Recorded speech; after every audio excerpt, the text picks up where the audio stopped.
नमस्कार, मैं सुनील कुमार आपका स्वागत करता हूं आपके अपने चैनल क्या ऐसा होता है में। दोस्तों, मैंने कहा था ना आपसे, भटकते रहिए कहीं, मुक्ति मिलेगी यहीं। ये केवल मैं नहीं बोलता हूं, त्र्यंबकेश्वर में इस बार पितृदोष की पूजा करने वालों का अंबार लग गया है। पिछले सारे रिकॉर्ड टूट चुके हैं क्योंकि लोग पितृदोष से मुक्ति पाने के लिए यहां पर आते हैं। ये मैं नहीं कहता, ये यहां से पूजा करके जो लोग जाते हैं, जिनको पूजा का फल प्राप्त होता है, वो लोग कहते हैं। ये मैं नहीं कहता, ये वहां पे जो भी श्रद्धालु आते हैं दर्शन करने के पश्चात जैसा उनको लाभ प्राप्त होता है, वो लोग कहते हैं। तभी तो दोस्तों कहावत है, भटकते रहिए कहीं, मुक्ति मिलेगी यहीं। क्योंकि त्रिदेव मौजूद है यहां पर, ब्रह्मा, विष्णु और रुद्रदेव यहां पर विराजमान है। तो फिर मुक्ति का क्षेत्र तो इसी को बोलते हैं, इसीलिए इस स्थान को बोला जाता है श्री क्षेत्र त्र्यंबकेश्वर। दोस्तों, 19, 20, 21 पूरी साल को भूल जाइए, पूरी साल को भूल जाइए, 2025 को भूल जाइए। 19 सितंबर से 21 सितंबर तक 3 दिन की पूजा, जिसे पितृदोष की संपूर्ण पूजा बोला जाता है, जिसे नारायण नागबली पूजा बोला जाता है। 19, 20, 21 ये अंतिम मुहूर्त पितृदोष के निवारण के लिए लोग पितृपक्ष में ही पितृदोष की पूजा करना चाहते हैं और 3 दिन की पूजा होती है और यह सबसे अंतिम मुहूर्त है। यह मुहूर्त खास क्यों है जानते हैं आप? यह मुहूर्त खास दोस्तों इसलिए भी है क्योंकि पूजा आपकी संपन्न कब होने वाली है? 21 तारीख को, और 21 तारीख को अमावस्या है।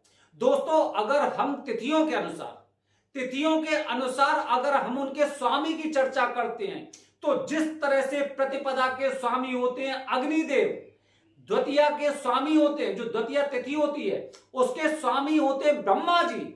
इसी प्रकार दोस्तों पंचमी के स्वामी नाग देवता और अमावस्या के स्वामी कौन से होते हैं? पितृदेवता होते हैं। आप गूगल करके देख लेना, पितृदेवता। इसीलिए 21 तारीख को सर्वपितृ अमावस्या भी है।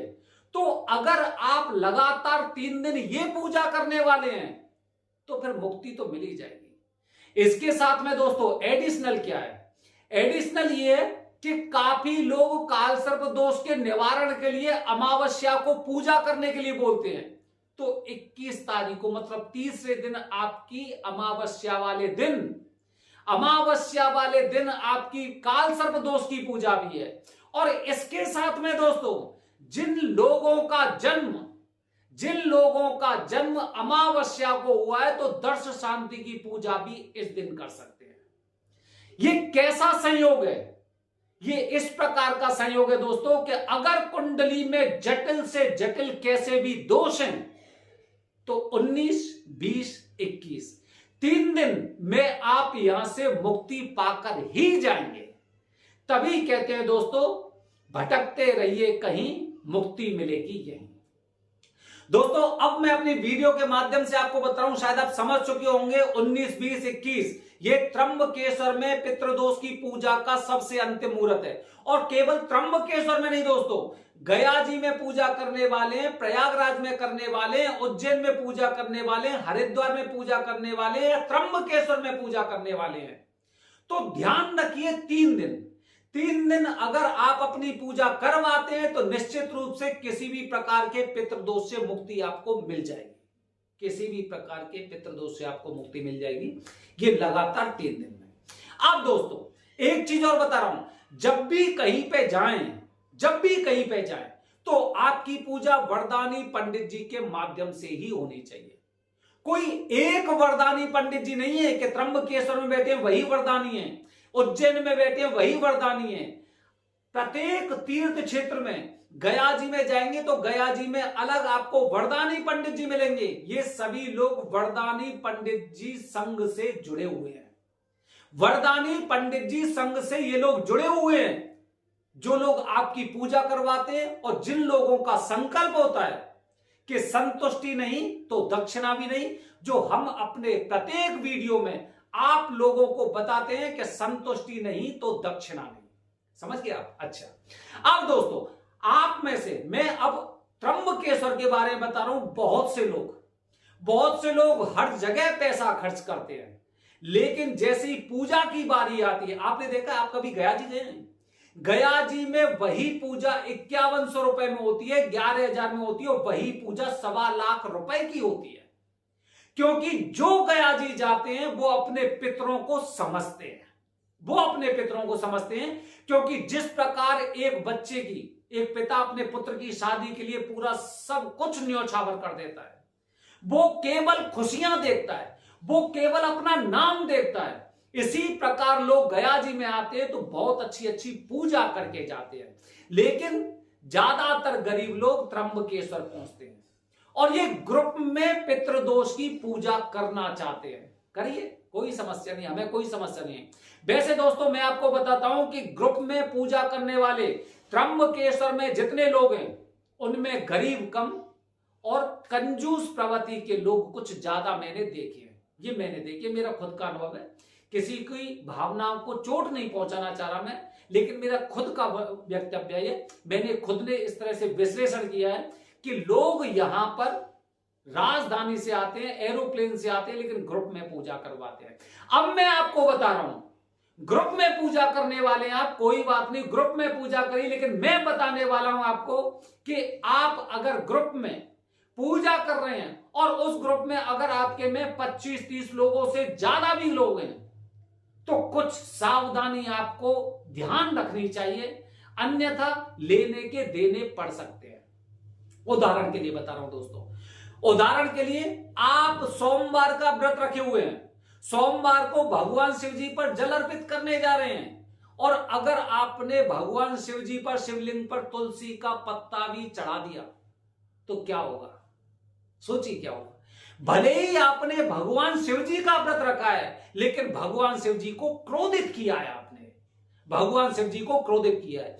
आप 16 सोमवार के व्रत रह रहे हैं, लेकिन शिवलिंग पर अगर आपने कुमकुम या रोली चढ़ा दी तो आपका व्रत नहीं देखा जाएगा, आपका यह देखा जाएगा कि आपने भगवान शिव जी को क्रोधित किया है। अब मुद्दे पे आ जाते हैं, आप ग्रुप में पितृदोष की पूजा करने जा रहे हैं दोस्तों, तो ध्यान रखिए, कुछ बातें ध्यान रखिए। जब भी पूजा करते हैं पितृदोष की, तो पितृदोष की पूजा के दौरान माना जाता है, जब नारायण बलि होती है तो एक छोटी सी किताब होती है शास्त्रों के अनुसार, क्योंकि बहुत से ऐसे उसमें श्लोक होते हैं कि पूजा के पश्चात जब पूरे ग्रुप को देखा जाता है तो भूल जाते हैं कहां से हमने खत्म किया था, अगली लाइन मुझे कहां से बोलनी है। समझ रहे हैं? अगली लाइन मुझे कहां से बोलनी है, वो पूरी किताब पढ़नी पड़ती है, पूरी किताब के अनुसार ही आपको उसके साथ साथ कुछ क्रियाएं करनी होती हैं। तो दोस्तों उन किताबों में साक्षात वो छोटी मोटी किताब नहीं है, वो हमारे शास्त्र के सहित ही है, मतलब शास्त्र के अनुसार ही किताबें, वो छोटी छोटी जो पुस्तकें होती हैं। अब दोस्तों उसके द्वारा उनमें साक्षात जिक्र है कि नारायण देवता आपके पितरों को लेने आएंगे और नारायण बलि के दौरान वो आके आपके पितरों को नारायण लोक लेकर जाएंगे, नारायण लोक लेकर जाएंगे। अब क्या होगा दोस्तों, जब भी पूजा करते हैं नारायण बलि में तो एक तरफ पितरों की पूरी सामग्री होती है, आप देखेंगे पूरी पितरों की सामग्री रखी होगी इसमें, दूसरी तरफ भगवान की सामग्री होगी। जब भी आप ग्रुप में बैठेंगे आपको मेरा यह शब्द हमेशा याद आएगा, जब भी पूजा में बैठेंगे। अब हमारी एक तरफ पितरों की रखी है, दूसरी तरफ देवताओं की रखी हुई है। अब स्थिति हमारी दोस्तों ऐसे हो जाती है, जब भी गुरुजी मंत्र का उच्चारण करेंगे, पितरों के लिए संकल्प करिए, इसमें से किया, देवताओं के लिए संकल्प किए, इसमें से कर दिया, इस तरह से चीजें पूजा के दौरान चलती रहेंगी। अब दोस्तों क्या होता है, बीच में जब कोई इंसान ठीक से विधि नहीं करता है, गुरुजी उसकी तरफ देखते हैं, और काफी बार ऐसा होता है, हमने काफी लोगों को देखा है दोस्तों कि यहां पर आने के पश्चात बहुत से लोग बीच में भूल जाते हैं मुझे कौन सी विधि करनी है, कौन सी सामग्री से करनी है, देवताओं के लिए बोला है या पितरों के लिए बोला है। अब सोचिए दोस्तों, अगर इधर की चीज इधर हुई और इधर की चीज उधर हुई, मतलब आपने भगवान शिव जी का व्रत रखा लेकिन तुलसी चढ़ा दी आपने, क्या किया आपने, आप जो भी यहां पर आए थे और खराब करके आप चले गए। जो भी करने आए थे, जो भी विधि करने आए थे, पितृदोष की पूजा करने आए थे, यहां पर पितृदोष का निवारण करने आए थे। और अंत में क्या हुआ? अंत में दोस्तों ये हुआ कि आपने सबको रुष्ट कर दिया, पितरों के साथ साथ देवताओं को भी रुष्ट कर दिया। देवताओं की पूजा पितरों की सामग्री से कर दी और पितरों की पूजा देवताओं की सामग्री से कर दी। अब पछताए होते क्या, जब चिड़िया चुग गई खेत। ये मैंने आपको पहली बात बताई। एक और बता रहा हूं, एक और गौर से सुनिए। आप ग्रुप में पूजा करने वाले ना, ग्रुप की पूजा की पद्धति किसने शुरू करवाई? आप जैसे लोगों ने करवाई थी। आप जैसे लोगों ने, गरीब लोग यहां पर बहुत अच्छी श्रद्धा से पूजा करके जाते हैं और पहले भी जाते थे। लेकिन ग्रुप किसकी वजह से बना? कुछ ऐसे चंद लोगों की वजह से जो थोड़े से पैसे के मामले बहुत कमजोर होते हैं। दूसरी बात बता रहा हूं दोस्तों, काफी बार ऐसा होता है जैसे कि बहुत बड़ा ग्रुप होता है, हमारे पास तो मंत्रों का उच्चारण ही नहीं आ रहा है, कौन सी विधि कब करें समझ में नहीं आ रहा। बगल वाले को देख देख के हम कर रहे हैं, उसने ऐसा कर दिया, हमने ऐसा कर दिया। उसने कहा जल, उन्होंने गुरुजी ने कहा जल चढ़ाइए, जल चढ़ाने लग गए। उन्होंने कहा ये करिए, हमें नहीं पता है। हम तो पड़ोसी को देख देख कर चल रहे हैं, पड़ोसी क्या कर रहे हैं उसी के अनुसार हम आगे कर रहे हैं। जैसे कि क्लास में देखा होगा आपने, क्लास में जब टीचर बोर्ड पर लिखते हैं पढ़ाते हैं तो कोई चीज समझ में नहीं आती तो बगल वाली कॉपी में एकदम देखते हैं कि क्या लिखा है इसने, कौन सा शब्द है, और फिर हम उसमें लिख लेते हैं।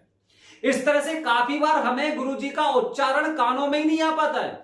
गुरुजी लगातार करीब 2-3 घंटे की पूजा करेंगे, आखिर कितनी देर वो तेज तेज बोल सकते हैं जिससे 50-60 लोग एक साथ सुन लें? कितनी तेज चिल्लाएंगे? अगर आपसे भी बोलेंगे तो आप 2 घंटे नहीं चिल्ला सकते लगातार उन्हीं शब्दों को, संस्कृत के अक्षरों को, श्लोकों का उच्चारण ठीक से नहीं कर सकते। और बात बता रहा हूं, सुनिए और सुनिए दोस्तों, क्या होता है, काफी बार हमने देखा है काफी लोग यहां पर पितृदोष से निवारण के लिए आते हैं। उनके पितृ ऐसे होते हैं, सॉरी पुत्र नहीं, पितृ की बात करें तो ये पितृदोष की पूजा है। उनके पितर कुछ इस तरह से होते हैं, कभी किसी के सिर में आ जाते हैं, कभी अजीबो गरीब सी हरकत करने लगते हैं। अब स्थिति क्या होती है? अब स्थिति यह होती है दोस्तों कि जिसके बगल में ऐसा इंसान बैठा हुआ है जो विधि नहीं कर रहा है, कुछ अजीबो गरीब हरकत कर रहा है, गुरुजी का ध्यान उनकी तरफ जाता है, वो शांत बैठा हुआ है, गुरुजी समझ जाते हैं ये आगे की विधि नहीं करेगा, बगल वाला समझ गया, बगल वाले से उसके बगल वाला समझ गया, जैसे ही हमारी नजर गुरुजी पर गई तो हम भी समझ गए यहां पे कुछ ना कुछ गड़बड़ है। और इस दौरान काफी बार ऐसा देखा है हमने कि काफी बार लोग पूजा करते करते एकदम अचंभित से हो जाते हैं, काफी लोग डर जाते हैं और काफी लोग अपने स्थान से खिसक जाते हैं, या फिर कुछ भी मान लो आप, या फिर उसी स्थान से उठकर चले जाते हैं। अब उस स्थिति में क्या होगा? सामग्री आपकी वही रह गई, सामग्री आपकी वही रह गई। अब उसे उठा के लाएंगे तो फिर भूल गए देवताओं की कौन सी है, पितरों की कौन सी है। ऐसी छोटी छोटी बातें 3-4 घंटे तक डेली का लगातार 3 दिन की पूजा में कोई याद नहीं रख सकता। यह मेरा खुद का अनुभव है दोस्तों। अगर मैं बार बार गुरुजी से पूछता हूं तो गुरुजी बार बार क्रोधित होकर मुझसे जवाब देते हैं, क्रोधित होकर जवाब देते हैं। अब उस परिस्थिति में क्या किया जाए? उस परिस्थिति में बस एक ही चीज समझ में आती है कि आज की पूजा कैसी भी हो जाए, बस आज यहां से निकलें। फिर अगले दिन का डर सताता रहता है, अगले दिन भी यह स्थिति हो सकती है। यही चीजें कंटिन्यू चलती रहती है। हमारा पूजा में मन बिल्कुल नहीं लगता है, पूजा में हमारे में मन नहीं लगता है, और फिर हम उस पूजा को एक कहते ना एज अ फॉर्मेलिटी वहां से करके निकल लेते हैं, चलो हमने पूजा करवा दी। पितृदोष की पूजा ग्रुप में कर रहे हैं आप, गुरुजी ने कहा अपने गोत्र का उच्चारण करिए। सभी लोग अपने अपने गोत्र का उच्चारण कर रहे हैं, एक स्वर के पीछे 50 लोग क्रिया कर रहे हैं। वो केवल श्लोक मात्र आपके लिए नहीं है, वो श्लोक मात्र आपके लिए नहीं है, बल्कि वो श्लोक सभी लोगों के लिए जो ग्रुप में पूजा कर रहे हैं।